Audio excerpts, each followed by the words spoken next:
Warning saayiniin yeroo istirookiidhaaf mallattoolee akeekkachiisaa sudden numbness or weakness of face taasuma qaamni nama hadooduun, nama laaffachuun, fuulaa fi harka akkasumas miilli especially on one side of body qaamarraa garri tokko taasuma nama hadooduun, nama laaffachuun, sudden confusion akkasumas taasuma of wallaaluun, trouble speaking dubbachuu fa'aa dadhabuun or trouble of understanding waa hubachuu dadhabuu. Sudden trouble seeing in one or both eye taasuma ammaas ija faadhaan waa arguu dadhabuun takka ija takkaan yookaan ijatti lachuutu. Sudden trouble walking deemuu fa'aa dadhabuu dizziness fa'aan. Dizziness jechuun lafti namaan maruu loss of balance or coordination qati jettee deemuu dadhabuu madaala kee eeggattee. Sudden severe headache with no known cause dhukkubbii mataa taasuma nama eegaltuu ta sababa hin qabne. Mallattoon akkanaa tuni warning saayiniidha jedhaniin istirookii ta'uu dandeessi mallattoolee akeekkachiisaati. Paatoofiiziyooloojiin istirookiidha akkami adeemsi istirookiin kun keessa dabartu. Iskemic istirookiin disruption of cerebral blood flow dhaa jira. Dhiigni gara sammuudhaa deemu kun ni jeeqame adda dhaabbate. Loss of blood supply to brain dhiigni sammuu dhaqqabu kun hanqachaa gabbu'aa sammuun tuni dhiiga dhabaa dhufte. San booda lakkuma dhiiga dhabaa dhuftuun initiation of ischemic cascade madaahuu eegalte du'uu eegalte. Ischemic cascade jechuun iskemiyaa ta'uu eegaluu jechuudha. Iskemiyaa jechuun hanqina dhiigaarraa kan ka'e tishuun karaa saniin dhiiga saniin jiraattu yeroo dhiiga san dhabde beelawaa du'aa dhufuudha. San booda brain cease to function after 60 up to 90 seconds. Eega dhiigni gara saniin deemu gad xiqqaatee booda sammuun dalagaa dhaabdi. Cease means stop jechuudha. Dalagaa dhaabdi. Daqiiqaa sekondii 60 hanga 90 booda. After few hours sa'aatii muraasa booda irreversible injury dhaan dhufu. Miidhaa irra deebitee fayyuu hin dandeenye san mudatti lead to infarction. Infarction jechuun du'uudha. Tishuun sun jalqaba dhiiga karaa san deemuutu jeeqame dhiigni sammuutti deemu gabbu'ee sababa dhiigni sun gabbu'eef sammuun du'uu eegaltee san booda bulii sammuun dalagaa dhaabdee tishuun karaa saniin dhiigaa harkattu sun illee duuti. Hemorrhagic stroke ammoo hemorrhagiin tasammuu keessatti dhiiguudhaa san compression of tissue from hematoma sababa dhiigni gogaa san jala walitti qabamuu fi sammuu san irratti ba'aata compress godhu dhiibbaa irra godhu. Distortion in the injury to tissue tishuun achi jala jirtu suni ni jeeqamti ni miidhamtiisi. San booda loss of blood supply to affected tissue dhiigni tishuu miidhamte sanirratti deemu ni dhaabbata. Waan karaa sanitti dhiigni deemneef with resulting infarction du'uu eegalti. San booda direct toxic effect of released blood in brain tissue and vasculature. Kana booda yeroo dhiigni karaa sanitti deemu dhaabbate sammuun bakka saniin dalagaa dhaabde qaamarraa bakki sammuun sun geggeessitu dalagaa dhaaba. Qaamarratti mallattoon mul'atti. Direct toxic effect of released blood jechuun dhiigni sammuu sanirraa deemu kan ergaa fuudhee deemu wuli ajaja inni dabarsu ajaja noormaaliidhaatii miti. Sign and symptoms mallattoon istirookiidhaa maal ta'uu dandeessi? Mallattooleen ijoon it develop rapidly daftee mudatti. Related to anatomic location of damage. Mallattoon mul'attu tuni saffisaan mul'achuu cinatti sammuurraa bakka miidhamte sanirra hundaa'eeti. Anatomical location bakka miidhaan jirtu sun. Nature and severity of symptoms vary. Akkaataan mallattoo saniitii fi ciminni isii garagara. If spinothalamic tract, corticospinal tract and dorsal column involved. Yoonii fi spinothalamic tract jechuun karaan spinal cordidhaa fi thalamasiin ittiin wal qunnamu kana yoo miidhaan achi taate. Akkasumas koortikoospinaaliin koorteksiin fi spinal koordiin bakka itti walitti hin dhufanii doorsaal kolumanii sammuurraa gadi duubaa kun yoo miidhamu taate mallattoolee asii gadii tanaan mul'atu.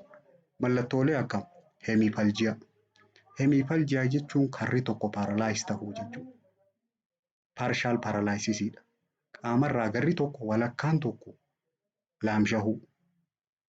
Muscle weakness of face. Maashaan fuulaa laaffachuu. Fuulli kunis waliin paaralaayis ta'a maddiin sun.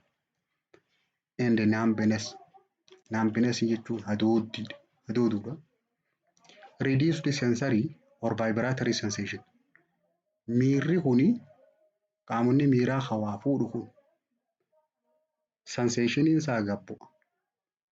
Fakkeenyaaf yoonii fi waan hollachiisaa faatu qe'ee isa san hin dhagayu. Symptoms unilateraalidha. Wanni beektuun mallattoon tun kar tokkooni. Takka gara mirgaa yookaan gara bitaa. Qaama kanarra gara tokkooni.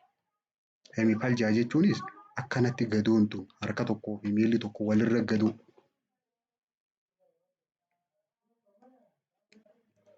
In damage to brainstem yoo bakki miidhamte suni hundee sammuudhaa taate mallattooleen achirraa kaatu brainstem symptomic altered smellidha. Fooliin ni jijjiiramti. Fooliin namtichi waa suufu sun. Foolii tana urgaadhaa fi ajaa addaan baasuu hin danda'u. Altered taste. Miirri dhandhamni isaa hearing or vision. Miirri waa dhageetii waa harki isaa kuni ni jijjiirama. Kabiraa pitoosidha. Pitoosis jechuun ija tana banachuu dadhabuudha. Nyaarri ijaa kun irraa ol deebi'uu dida. Ija tana niin banadha jiruusi ijiti sun irraa ol deebi'uu diduu tanaan pitoosis jaaniin. Weakness of ocular muscle. Maashaan ijaa laafachuurraa kan ka'e. Decreased reflex. Reflexiin rifuliphiin isaa gad xiqqaachuu. And also decreased sensation. Miirri waa dhagahuudhaa. And muscle weakness of face. Fuularra maashaan jiru kuni ni laaffata. Hofluu faan danda'u namtichi. Inni biraa baalaansi probleemidha. Rakkoo madaala isaa eeggachuudhaati mudata. Naastigmasii. Naastigmasii jechuun ijjitii tun osoo fedhii namtichaatiin ala keessa kana gara gaggaluu jechuudha. Saniin naastigmasii jaaniin. Involuntary rhythmic oscillation of eye. Ijjitii tun keessa gara gaggaluu olii gad shirshir jechuu kanaani naastigmasii jaaniin. Kabiraa yoo bakki miidhamte sun bireenistiimii taate altered breathing and heart rate. Hargansuudhaa fi dhawannaan onneedhaatis ni jeeqamti. Seentarrii hargansuudhaa fi dhawannaa onnee hoogganu bireenistiimii keessa jira waan ta'eef. Weakness in sternocleidomastoid muscle. Maashaan sternocleidomastoid jechuun maashaa istarnamiidhaa fi kilaavikilii irraa ka'ee maastoidii dhaabbatu. Istarnamiin lafee qoma tana walakkaa ol deemtu kana. Kilaavikiliin ta morma jala akkanatti deemtu kana. Maastoidiin ta gurra duuba jirtu sani. Maashaan isii tana waliif fidu kun sternocleidomastoid jaaniin. Maashaan mormi kun bitaa fi mirgatti yeroo gamana jiru qabee dhaabbatuun kanaanii sternocleidomastoid jaaniin. Maashaan kun ni laaffata. Inni biraa weakness in tongue. Arrabni namtichaa sun ni laaffata. Paralyzed ta'a. If cerebral cortex yoo bakki miidhamte sun cortexii sammuudhaa taate. Aphasia qaba. Aphasia jechuun difficulty of speaking dubbachuu dadhabuudha. Namtichi dubbachuu dadhabuu. And apraxia. Apraxia jechuun voluntary motoriin kun sochiin silaa namni fedhinnaadhaan godhu kuni jeeqamuudha. Apraxia jechuun fedhinnaa maleedha hojjeta sosocho'a qaamni namtichaa. Visual field defect hangi ijaa waa argu jeeqamuu. And memory defect waa yaadachuu dadhabuu. Hemi neglect. Hemi neglect jechuun kar tokko qaama isaarraa quba if hin qabu if irraanfata. Qaama isaa kanarraa walakkaan tokko if dhagayaa walakkaa tokkoon if hin dhagayu. Walakkaan tokko kasaatii miti. Disorganized thinking. Akkaataan itti waa yaadu kan tartiiba isaan eeggan. confusionii qaba, of wallaala. Hypersexual gesture. Hypersexual gesture jechuun mallattoolee sexual activity fa'aa agarsiisa. Garmalee. Kun imaayyuu sammuu keessaa cerebral cortex kana keessa yoo tuumariin faan jiraattee mul'atu. Inni biraa anasognosia. Anasognosia jechuun mallattoolee tana ifirratti hin beeku. Dhukkubsachaa jiraachuu kana ofirra quban qabu. Sababa sammuun tun miidhamteef dhukkubaa jiraachuu ifirratti hin beeku namtichi kun. If cerebellum is involved, yoo sammuurraa cerebellum yoo stroke kanaan hubamte mallattoon irra mul'attu trouble walkingidha. Faayidaan cerebellumiidhaa egaa baalaansii fa'aa eeguudha. Deemuu hin danda'u namtichi kun. Altered movement coordination. Deemsa isaa kana tartiibaan deemuu hin danda'u. Zigzaaga fa'aa dhawaa deema. Inni biraa vertigo. Vertigo jechuun lafaan maraan. And disequilibrium. Disequilibrium jechuun gar tokkotti jallatee fa'aa deemu. Baalaansii isaa akkatti jee deemuu hin danda'u. Level of consciousness isaa gabbuuti. Hanga inni of beeku. Time person in the place is headache and vomiting is occur more in hemorrhagic stroke. Dhukkubbii mataadhaatii fi haqi isaanii namoota stroke isaanii hemorrhagicii ta'an irratti hedduminaan mul'ata. Warreen thrombosis irra. How we can diagnose? Akkamitti adda baafna? Careful history and a complete physical and neurological examination. Seenaa isaa guutuu gaafachuu akkasumas qaama isaa kana qorachuudhaa fi narvii examinationii fa'aa godhuudha. Inni biraa CT scanidha. Kun imaging diagnostic studyidha. Computer MRInis. Kan biraa Doppler ultrasoundidha. Doppleriin kun hiddi dhiigaa to blood flow via narrowed vessel keessa dhiinichi keessaan dabraa jiru hiddi dhiigaa sun dhiphatee jiraachuu kan ittiin adda beeknu Doppler ultrasound jaaniin. Ultrasound hiddi dhiigaa qaqallaallee mul'isu kun. Decreased blood flow via narrowed vessel. San nu agarsiisa. Kan biraa arteriographyidha. Arteriographiin kunilleen kan arteriitti ilaallu. Arterii gara sammuu dhiigaa ol oofuu fi gara qaama keessaa oofu. Arterii qofa haasa'u. Management of specific stroke. Namoota stroke qaban managementiin isaa goal of managementiin tokko interruption of further brain damage. Sammuun tun kana caalaa akka miidhamne adda muru. Miidhaa isii tan asuma dhaabu. Prevention and management of complication. Xaaxaan akkan dhufne rakkoon kana caalaa akkan dhufne ittisuudhaaf yoo complicationii fidatee jiraate manage godhuudha. Akkamitti manage godhanii general measurein waliigala admit ta'uu qaba namtichi. Ciisuu qaba hospitaala. For close follow upidhaaf hordofiidhaaf. Follow up and maintenance of vital function. Hordofii tana keessatti caasaalee ijoo qaama keessa jiru sun akka dalagaan dhiifne taasisu. Wanti godhamu jalqaba airway and ventilation. Karaan qilleensaa isaa banaa ta'uu qaba. Hargansuu fudhachuu yoo danda'uu baate oksijiinii irra kaa'amuu qaba. Control blood pressure. Dhiibbaan dhiiga isaa to'atamuu qabdi. Yoo sababa hypertension irraa kan dhufu taate. Control body temperature. Temperature isaa to'atamuu qaba. And also hydration. Dhangala'aan isaa illee to'atamuu qaba. If patient is comatose, yoo namni sun ka'uuf hin beekne taate. Change position every 2 hours. Sa'aatii lama position isaa jijjiiru. To prevent bedsore. Bladder and bowel care. Namni kun incontinence mudachuu danda'a. Kanaafuu fincaanii fi sagaraa isaa to'atamuu qabdi. Kaatetarri kaa'amuu qaba. Catheterization and antibiotic. Dawaalee farra baakteeriyaallee kennuufi.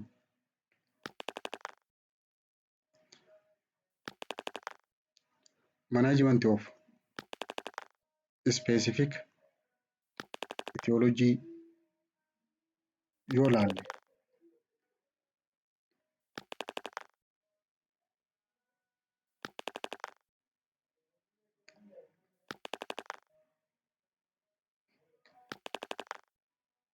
asirratti itti gargaarii qaba. manaj goone atherosclerotic strokeidha. Atherosclerotic jechuun sababa filagiin dhiiga keessatti kuufamerraa strookii yoo dhufte thrombolytic therapyidha. Dawaalee thrombosiisan caccabsu kennuudhaan with plasminogen activator.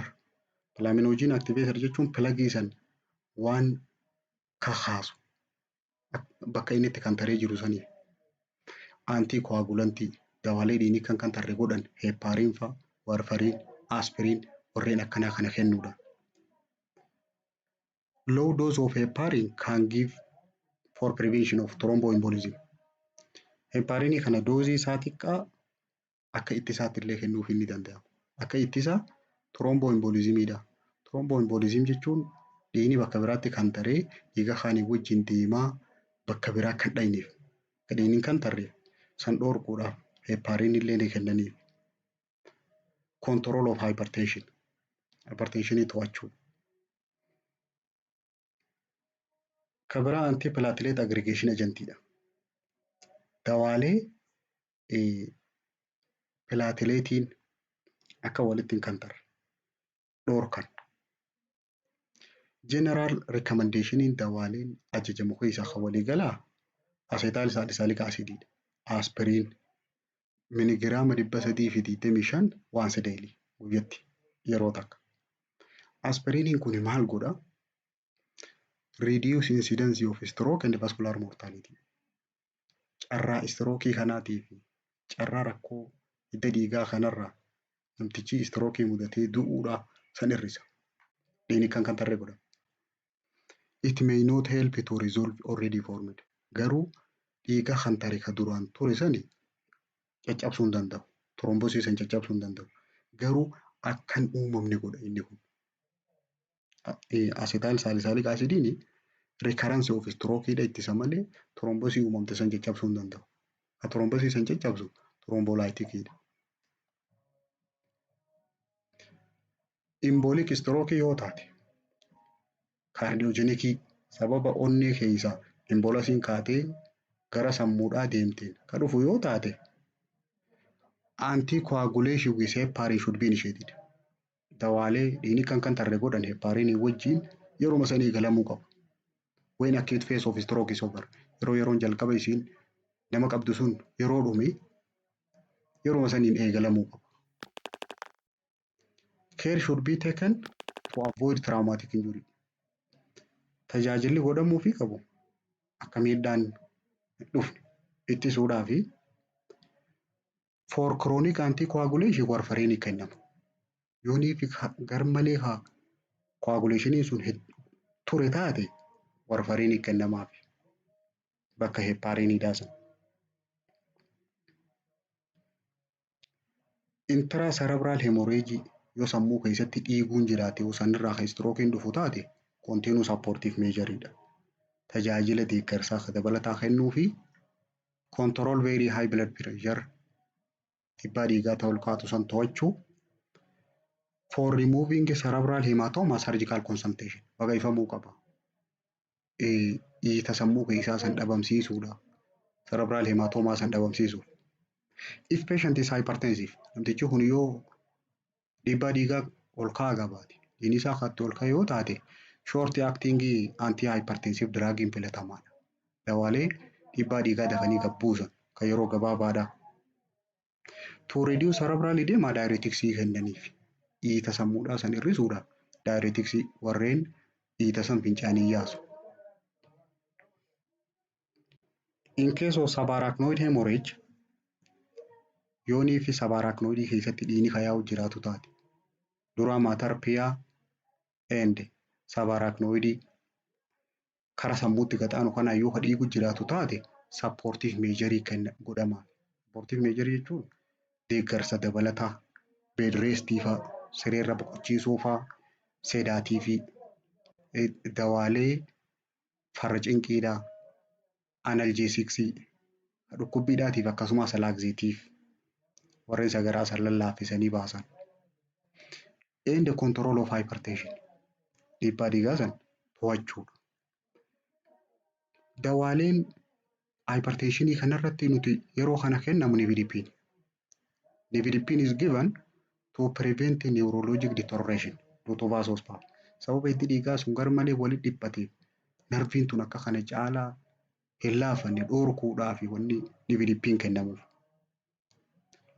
Surgical therapy yeroo kam ajajama?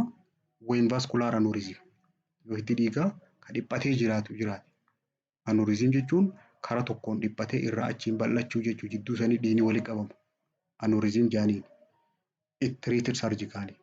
Kuni niwuroodhaan warreen niwuroodhaatiitu baqaysee isa san wallaala.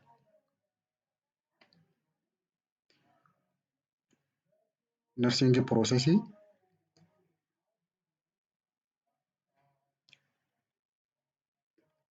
nama strookii qabuuf jalqaba assessment irraa kaan nursing processii nama kanaa dalaguudha. Assessment irra wanti ilaalamu change in level of responsiveness jijjiirama deebisaa dadhabuudha. As evidenced by movement yoo sochooftees resistance to change of position and the response to stimulation, orientation to time, place and the person. Nursing processii boru galgala laalla.